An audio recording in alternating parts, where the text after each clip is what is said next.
Nah,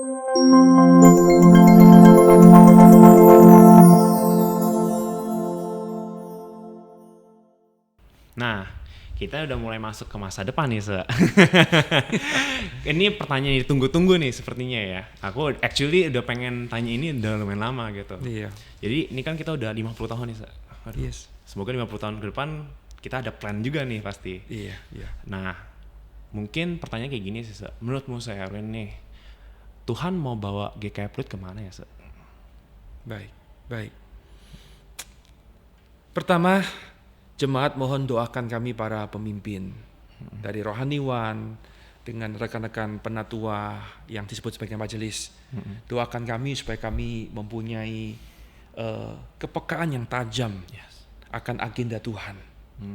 Ini hal yang sangat serius sehingga kami ketika meeting bukan sekedar terikat di dalam organisasi, bukan hanya bicara soal struktur, soal hal-hal yang Teknikal ya? teknikal. Iya. Saya nggak menyangkal itu hal yang sangat perlu sekali. Betul. Gereja adalah sebuah organisasi, maka perlu diorganize dengan baik.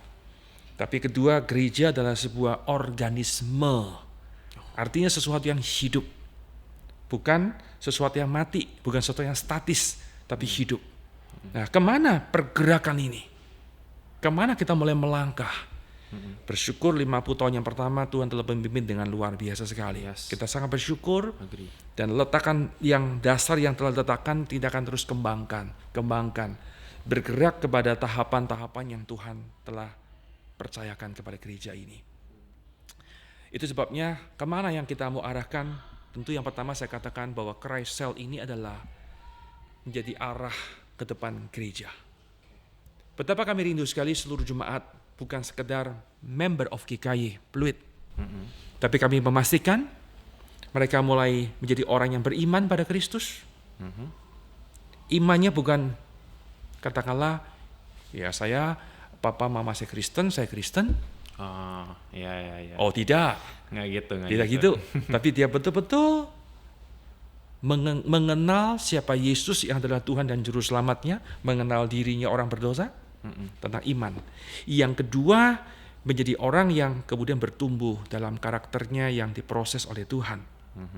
Dan yang ketiga, orang yang kemudian siap diutus di tengah-tengah dunia melakukan misi, mengerjakan misi Tuhan. Inilah katakan tahapan yang ingin kami bawa kepada jemaat Tuhan. Kami tim hamba Tuhan lagi menggodok untuk membuat tanda petik roadmap. Menarik. Yes. Jadi orang datang ke gereja seolah-olah kami sudah memberikan satu bentangan. Ini loh, kami membawa kamu ke arah demikian. Kalau dia adalah newcomers, orang baru, udah tahu langkah-langkahnya apa. Kami lagi menggodok. Mohon dalam anugerah Tuhan, ini sebuah persembahan bagi GKI Pluit 50 tahun kedua. Sehingga perjalanan gereja bukan hanya bergulir dengan waktu saja, tapi ada arah yang Tuhan makin perjelas, makin tajam, tentu nggak dilepaskan dari fondasi yang diletakkan di 50 tahun yang pertama. Ini hal pertama. Gimana kesannya? Menarik sih, berarti kayak emang mungkin ada beberapa yang kayak tadi yang tentang newcomers ya. Aku langsung nangkep kayak, ya sih, pasti beberapa anggota di gereja kita pasti newcomers sebenarnya. Yes. Habis itu kayak agak malu-malu mau pelayanan gitu.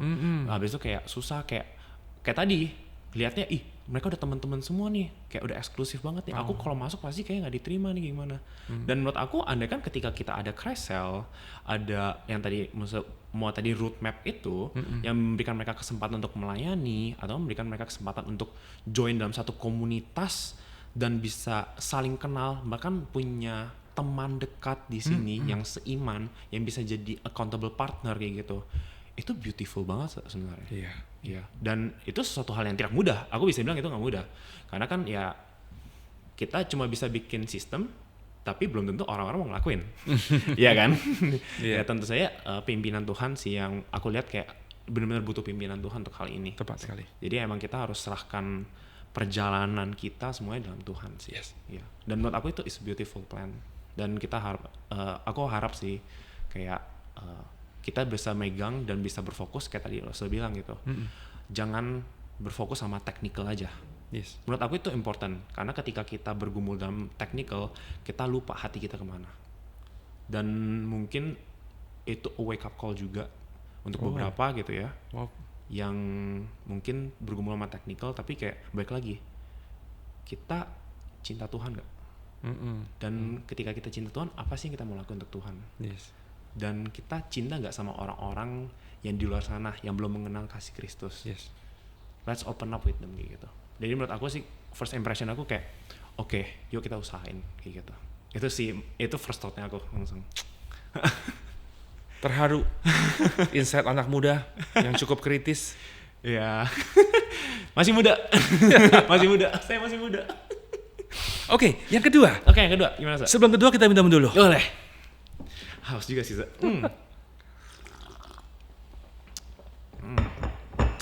Yang kedua, gereja Pluit adalah gereja yang Tuhan berikan dengan sangat ragam ya, ragam.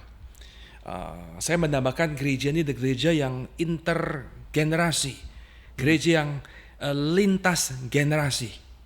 Umurnya ya berarti maksudnya? Betul. Oh, berarti betul beragam sekali. dalam umur. Ya. Oke. Kita sadar bahwa gereja ini, khususnya Pluit ini gereja yang orang-orang tua adalah orang yang katakan yang dominan, yang sangat banyak sekali. Oh, oke. Dan kita bersyukur, ini bukan sesuatu yang memalukan bagi saya, tidak. Justru saya melihat bahwa ini adalah sebuah kekuatan yang Tuhan berikan untuk GKI Pluit. Oh, oke. Jemaat yang sangat mandiri, orang udah dewasa, udah sudah berumur, itu bicara tentang finansial mereka udah mapan. Betul ya. Waktu lebih luang.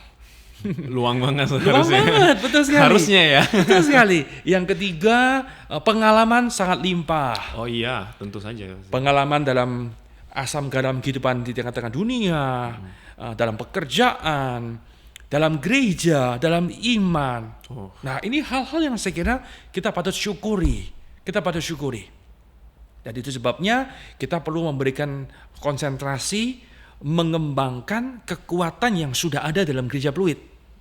Orang-orang yang sudah sangat banyak ini, orang-orang yang sudah berusia katakanlah dewasa, mereka perlu dioptimalkan. Nah, itu sebabnya kenapa muncul satu gerakan atau sebuah katakan pelayanan yang kita namakan Caleb Life Center. Dengan tagline-nya adalah Hopeng Club. Hopeng Club. Ulang lagi. Hopeng Club. Bagus sekali. Live life to the fullest. Tepat sekali. Itulah slogan yang kita inginkan. Bahwa orang-orang yang katakan 50 plus ini, kami nggak rindukan orang-orang tua yang misalnya yang mohon maaf yang loyo, yang kemudian rasanya nggak ada harapan, kosong. Oh tidak. Kami merindukan mereka adalah orang-orang yang hidupnya tetap produktif, tetap fruitful, semangat, optimis, membangun sebuah legacy kepada generasi di bawahnya. Itu sebabnya kami rindu kekuatan yang Tuhan berikan dalam gereja ini 50 tahun kedua. Hopeng Club atau Caleb Life Center menjadi sebuah pelayanan yang menarik banyak orang. Maka image orang kata Caleb misalnya, waduh di komisi tua nggak mau saya nggak mau ke sana. Dalam istilah di dunia marketing kita lakukan rebranding. Itu mitos. Justru Caleb dalam Alkitab mengatakan apa? Seorang yang kuat, yang tangguh sekali, seorang leader yang masuk ke negeri perjanjian. Itulah orang-orang tua yang kita rindukan dalam gereja ini. Nah, yang kedua, bukan hanya orang-orang tua yang kita konsentrasikan, yang kita sadar memang itu sudah menjadi sebuah kekuatan gereja Pluit. Tetapi yang kedua, kita rindu sekali bahwa kita gereja memberikan perhatian kepada generasi muda. Halo muda. Alfred, kamu generasi muda. Saya masih youth, ya. Iya, saya katakan gereja yang lintas generasi. Kita mengasihi generasi muda, kita perlu memikirkan mereka, kita perlu merangkul mereka. Ini generasi yang brilian yang Tuhan berikan. Dan kita perlu benar-benar mempersiapkan mereka menjadi pemimpin di masa akan datang. Berarti kita ngomongin gak hanya pemimpin sekarang ya, karena kan tadi kan yang Caleb itu menjadi seorang leader yang powerful gitu, yang bisa punya experience, tapi kita juga memikirkan untuk masa depan di mana kita membangun leader-leader untuk masa depan juga. Ya itu anak-anak muda sebenarnya kan. Tepat sekali. Iya. Dan aku sebenarnya tadi interesting banget sih tadi, maksudnya kan bilang tentang soal Caleb gitu kan. Karena aku selalu berpikir dari dulu kayak Caleb itu untuk orang tua aja, kayak. Tapi kalau nggak salah beberapa kayak tahun lalu ya gitu, pas 2023 maksudnya pernah ngomong kayak pelayanan itu nggak hanya untuk orang tua doang, maksudnya Caleb itu untuk orang tua doang enggak, tapi kita anak muda juga bisa pelayanan di situ, tergantung hatinya kita juga kan. Kayak sebenarnya kan emang di mana komisi kita bukan komisi ini untuk umur segini, enggak, tapi kayak kita juga bisa melayani. Kayak aku sendiri juga melayani di Korem, aku jadi mentor Korem, dan menurut aku itu salah satu proses di mana kayak kita itu bisa melayani dimanapun, ikuti hati kita, dan emang kayak Musa bilang intergenerasi. Betul. Dimana gereja kita itu nggak hanya di KU, di kebaktian umum aja, yang kita beda-beda umur, tapi sebenarnya di komisi juga bisa beda-beda umur. Iya. Gitu sih menurut aku. Aku dapat impression itu banget. Iya. Ya kita pimpin ya untuk anak muda. Mungkin plan untuk anak muda gimana nih, Waduh, nggak tahu nih. Saya sebagai anak muda excited banget nih. Apa nih yang buat disiapin buat kita? Iya. Ya, saya banyak berbicara di tim rohaniwan ya, untuk memikirkan bagaimana mengembangkan dan membangun pelayanan muda ya. Tentu konkret realnya akan kita sampaikan di sesi mendatang ya, bagaimana pelayanan. Tapi minimal hati yang kita miliki untuk anak-anak muda sangat besar sekali. Yes. Paling tidak, misalnya saya mau katakan di dalam majelis periode yang lagi menjabat sekarang, periode 7, itu banyak sekali anak-anak yang ya mungkin saya nggak mengatakan muda sekali ya, tapi dikatakan range usia 35 sampai 45 itu lumayan banyak. Muda-ish. muda lah, karena aku kenal beberapa. Betul sekali. Jadi kalau mereka denger kayak, wah Fred gak gitu dong, kayak nggak muda guys, muda. Iya. Dan kita lagi mendoakan untuk periode 8, nama-nama sedang dipersiapkan, dan sekali lagi banyak anak-anak muda yang Tuhan percayakan untuk mereka dipersiapkan. Saya suka dengan sebuah kalimat bahwa kita perlu membangun legacy. Secara pribadi saya juga lakukan hal yang sama, membangun legacy. Legacy itu adalah sesuatu yang saya membedakan antara warisan dengan legacy. Gimana tuh? Saya agak sulit menerjemahkan kata legacy dalam bahasa Indonesia ya. Iya. Begini kira-kira, kalau warisan itu artinya sesuatu yang saya berikan, saya tinggalkan. Ya. Orang tua punya pabrik, kemudian anaknya udah besar, lalu pabrik ini diwariskan kepada anaknya. Ya, ditinggalkan. Nih. Terusin ya, punya papa sudah katakanlah let's say mau retired atau mengurangi kesibukan dan sebagainya, itu namanya warisan, diwariskan, diturunkan. Saya orang tua punya deposito sekian, kasih kamu ya, ini namanya warisan, sesuatu yang ditinggalkan, diberikan. Tetapi legacy saya maknai adalah sesuatu yang ditanamkan. Maka saya mengatakan legacy lebih tepat yaitu bukan meninggalkan legacy, tapi membangun legacy. Contoh tadi, seorang ayah punya pabrik, punya company yang mau diberikan pada anaknya. Maka ketika dia membangun legacy, artinya apa? Orang tua ini mulai membangun nilai-nilai tertentu dalam diri anak itu. Bagaimana kamu jadi seorang profesional yang baik, bagaimana kamu boleh mempunyai relasi dengan customer, mempunyai relasi dengan atasan dan bawahan dalam company, bagaimana itu integritas dan sebagainya. Semuanya ditanamkan oleh ayah kepada anak tersebut. Kayak dibimbing gitu ya, saudara. Betul sekali. Diajarin. Tepat gitu. sekali. Di sana dia di coach, ada di mentornya. One day baru kemudian dia meninggalkan legacy, diberikan perusahaan ini. Ini dua hal berbeda sekali. Benar-benar. Aku ngeliatnya kan legasinya itu bukan perusahaannya, anaknya. Tepat sekali. Karena warisan malah bendanya. Tapi kalau legasi anaknya yang dipimpin dan diubah. Itu poin utama. Itu poin utama. Inilah generasi muda yang sedang kita persiapkan. Jadi materi-materi yang diberikan itu kurikulum bisa beragam ya. Tapi bagaimana kami saya belum senior sih, tapi udah mulai senior juga. Enggak, belum masih muda masih muda kita. Gereja Pluit 74 itu tahun kelahiran saya. Oke. Sama dengan usia gereja. Aduh. Iya. Kan kita nggak mau ke Pesona. Ya, jadi itu yang menjadi beban yang Tuhan percayakan dalam hati saya. Bagaimana membangun legacy kepada generasi muda. Kita menginvestkan hidup kita kepada mereka. Jadi bukan bicara soal program kegiatan. Satu hal pasti kita ikutkan mereka pembinaan pelatihan. Tapi bagaimana kita menuangkan hidup kita kepada generasi muda. Itu kita lakukan. Berarti harus ada relasi yang terbentuk yang lumayan deep, habis itu intimacy juga. Betul dan sekali. Pengajaran, coaching, mentoring yang tepat ya. Itu menurut aku lumayan sih. Saya selalu berpegang pada prinsip bahwa katakanlah seorang ayah seharusnya dia bukan melahirkan seorang anak saja. Tapi seorang ayah seharusnya dia melahirkan seorang ayah berikutnya. Seorang leader harusnya bukan menciptakan seorang follower, tapi dia menciptakan seorang leader. Saya sebagai seorang gembala bukan menciptakan domba, bukan, tapi saya menciptakan gembala yang baru. Wow. Itu legacy. Powerful message. Itu legacy. Yeah.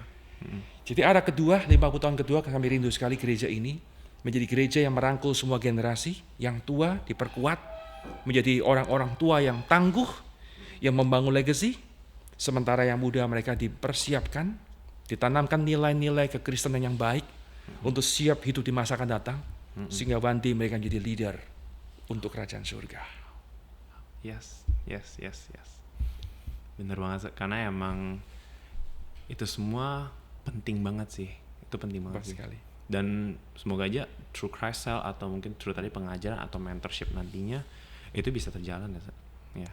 Dan itu aku yakin nggak mungkin dalam 1 tahun langsung terjadi sih. Pasti itu kayak butuh proses dan maybe kita bisa melihat kayak 10 tahun ke depan, 20 tahun ke depan, mungkin 50 tahun ke depan. Wah, aku udah tua sih kok gitu. Udah kakek-kakek kok kayaknya. Tongkat di tangan Alfred. Aduh, ya karena aku juga mikir sih nanti kan aku juga bakal berkeluarga. Nanti anak-anakku bakal gimana? Pasti di GK Pluit dong. Jadi aku juga pengen gitu kayak anak-anakku nanti yang bakal masuk ke Korem atau nanti sekolah minggu, nanti ke youth juga, mereka juga dipimpin gitu. Seperti aku juga dipimpin. Dan mungkin aku juga bisa memimpin anak-anak youth sekarang atau memimpin kayak anak-anak muda sekarang juga untuk bisa mengerti loh kayak how great is our God kayak gitu. Iya. Aduh. Ya kayak gitu sih. Gimana menurut Asa kayak harapan ke depannya? Kayak kira-kira punya hopeful feeling atau gimana nih? Tentang gereja? Ya. Tetap jadi gereja jemaat yang mengasihi Tuhan, yang tetap menempatkan Yesus sebagai Tuhan, yang menjadi master atas hidup kita, maka kita boleh hidup dituntun berjalan makin dekat dengan dirinya. Yes. Puji Tuhan. Ya mungkin itu end dari podcast kita ya. Amazing talk beneran. Menurut aku kayak ngobrolan tadi itu ngomongin tentang masa depan kita, kayak aku jujur hopeful banget, antusias, bener-bener kayak excited banget untuk masa depan sih. Kayak ketika ngomongin tentang anak muda aku langsung kayak yes, ayo kita bisa, yuk let's go kayak gitu. Jadi ya thank you banget udah luangin waktunya. Dan sekarang podcast kita udah selesai untuk hari ini. Tapi tenang, kita masih ada episode berikutnya. Pembahasannya pasti berbeda-beda dan itu bakal exciting banget. So, tetap stay tune di podcast Beranda. Kenapa? Karena di Beranda ada berita baik untuk Anda. So, bye-bye. See you next time. Yeah, thank you, Asa. Thank you, yeah. Alfred. Yeah, woo.